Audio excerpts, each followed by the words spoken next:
Lengaki oza masing watpa leite masa masana apamba manak nakpa mafamda lainingba ozagi masing yambana mahi sankarada oza watpagi khudong chadaba mayoknabani haina Education S ki Secretary Naurem Pravin na phongdokre. Wafam masing asi Manipur Government Higher Secondary Lecturers Welfare Association na sinduna ko semna lowa chahi asiga higher secondary examination na position lorkiba amadi overall school topper oirakkiba lengaki mahiroi sing taramna opagi thoramna phongdokhibani. CC Higher Secondary School la pangthokkiba thoram maduda athoiba mithunglen oikiba Secretary Pravin na chingkhong chingya amadi arapa mafamda transfer thaba chatloi haiba leiragadi mahiroi singbu matik chana mahai gi mangal phanghananaba ozagi sinfamda changlakpani haina logde hojikmaki oina lengaki oza lising 10 lei mahiroi masingna lakh amaga lising 95 ni oza amadi mahiroi masing asi yengnarubada oza amana supnagi mahiroi 10 khak oiri haiki mahakna makha taraduna lengaki mahi sangsing asida afaba mahiroi sing puthoksi hairabadi mafam chaba chadaba haiba thidana matam gi oina transfer thabada oza sing na ayat apan pi gumsi education sector asi sunthokduna afaba lambi amada purakna bohonabada miyamna mapung phana sogat piyo haiki loine na ngasi afaba mahiroi singbu taram oktuna pung thogot pa asimak afaba khongthangni masimak afaba khunai ama laknabagi lambi yatpani makha tanasu mahiroi gi khunai singda yaifanaba MGHSLWA na achoba thodang lorokani thajai haina mahakna phongdokhi thoram maduda lengaki mahi sangsingi apunba mahiroi kuntareta mana piduna pukning thogot khibaga loinana chahi asigi HSE exam da position holder tara puthokpa ngamkiba TG Higher Secondary School ki principal busu ikai khunaba utki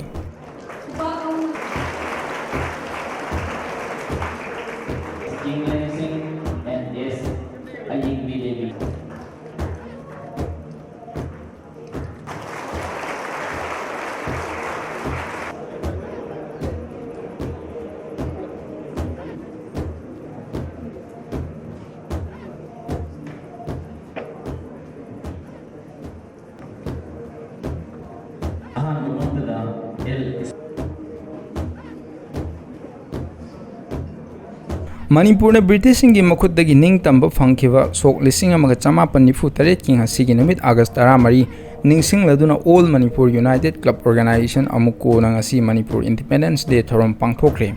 thoram masimak anti Indian oina lainai haibigi wafam natte ningtamna nungaiba punsi marel amada hingba pamnarakpa ngasi state asigi mafam kayada Manipur gi ningtamba numit thoram pangthok naribani haina amuko gi president Phairoijam Nandoluwang na phongdokre Wakaithel akham laikai da leiwa amuko gi office ta pangthokkiba thoram maduda loop asigi president Nandoluwang na ivodo wakangbagi tuthup mapan yekba paphal phiral chingkhatuna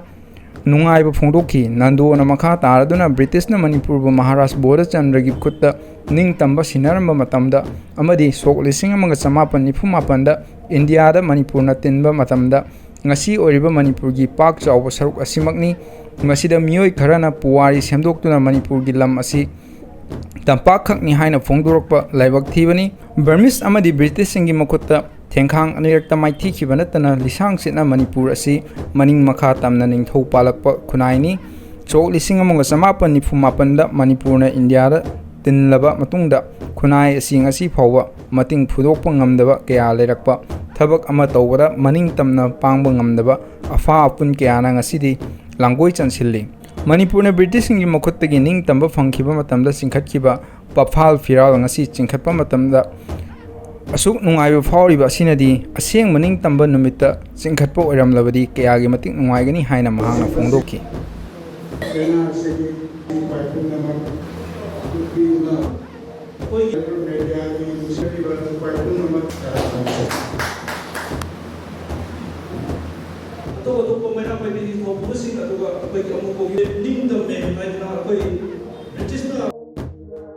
Nong leptana chubana maram oiraga Nagaland gi Chakabama Kidima gi Manipur gi mau tariba bypass road ki phibam hena soksin khibadagi potchai puba gari sing makha tana lanba yaroidobagi phibam da leiri lambi asida gari lanthok lansin yanabagi damak bypass road asi Manipur Drivers Association amasung masiga chatminariba loop singna ngasidagi horaga numit mari ni chupna semjillagani loinana lambi semjilingai manungda achauba gari sing lanbi genu haina driver singda appeal torokli Imphal da Manipur Drivers Association gi office ta paumi singa unabada loop asigi General Secretary Sanjoy Khetrimayumna National Highway number 2 gi Phesamada haukiba May 13 da achoba landslide thoki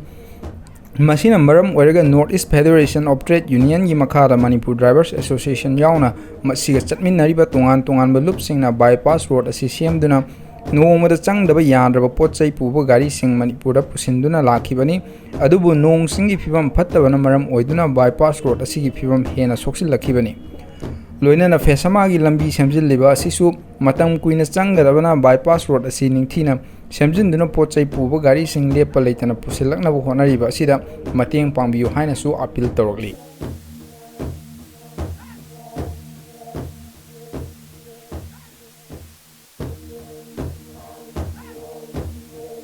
Miam gi lengapu kumja lising amaga chamapan nifu mapanda Indiana nampuda thupsillaga Manipur loksin khibagi thong adusu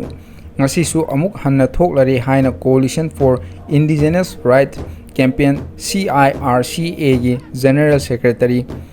Leishangthem Leishemba maitaina phongdokre wafam ase Imphal East ki Kaibi mana chingda phangthokhiba Humdra mapan suba Manipur Independence Day celebration gi thoramda phongdokhibani loop asina sinduna pangthokhiba thoram aduda loop asigi luchingba sing tongan ba loop singi luchingba sing yauna mioi kya saruk yakhi thoram aduda CIRCA gi president TH Somendrona luchingba ivudo pakhang bagi malem paphal yakpa petruk lei machugi firal chingkhatki thoram aduda laisiambana makha taraduna British na Manipur bu ning tamba piram laba matungda Southeast Asia da ahan bu ina masagi constitution ijaraga mikhal pangthoktuna popular government ama semjaki lengak adubu India gi luchingba singna namduna thupchin laga Manipur bu namduna loksinki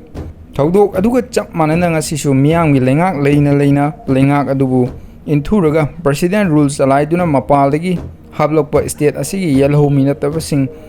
lengak paikre Phibam asi khanglabasu ngasi gi mirol asina mapung phana makeup thokpa ngamdri haiki British na Manipur asi India dagi hana ning tamba pirami habasi ngasi gi mirol na counterakle haibo wafam CIRCA gi General Secretary asina thamladuna masana lamdam asigi asengba puwari adu manglak nabagi achow maram amasu oiri loinana state asida thokliba tongan ba issue kya asigi chap chaba waroisil ama puraknaba Manipur bu Indiana pre-merger political status natraga masiga manaba special status ama piba mathau tai haiki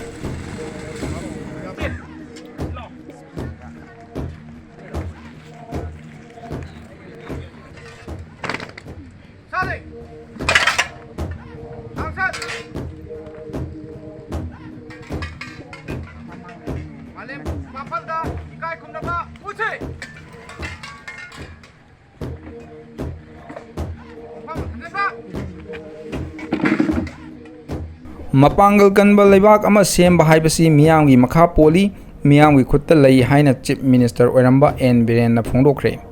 wafam asi BJP hangang mandal na sinduna lowang sangbamda leiba Biren gi yumda pangthokhiba har ghar tiranga rally gi thoramda phongdokhibani thoram aduda BJP Manipur Pradesh ki president party asi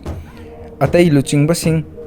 BJP hangang mandal gi luchingba sing amasung party asi gi thomi kyana saruk yakhi thorom aduga mari leinana Birena makha tana miyamna pukning wakal amasung lingjel manana leibak asigi damak amata oina lepminnaba mathau tai maram asina apunba amadi akanba India ama sembagi thaudang adu longmin asi hairaduna har ghar tiranga rally asi nationalism gi wakalon lehannabagi damak paujel puba khongchatni India gi apunbagi saktam sagatnaba akanba India amagi damak leibak sinba thungna pangthokhiba har ghar tiranga gi khongchat asara saruk yabani haiki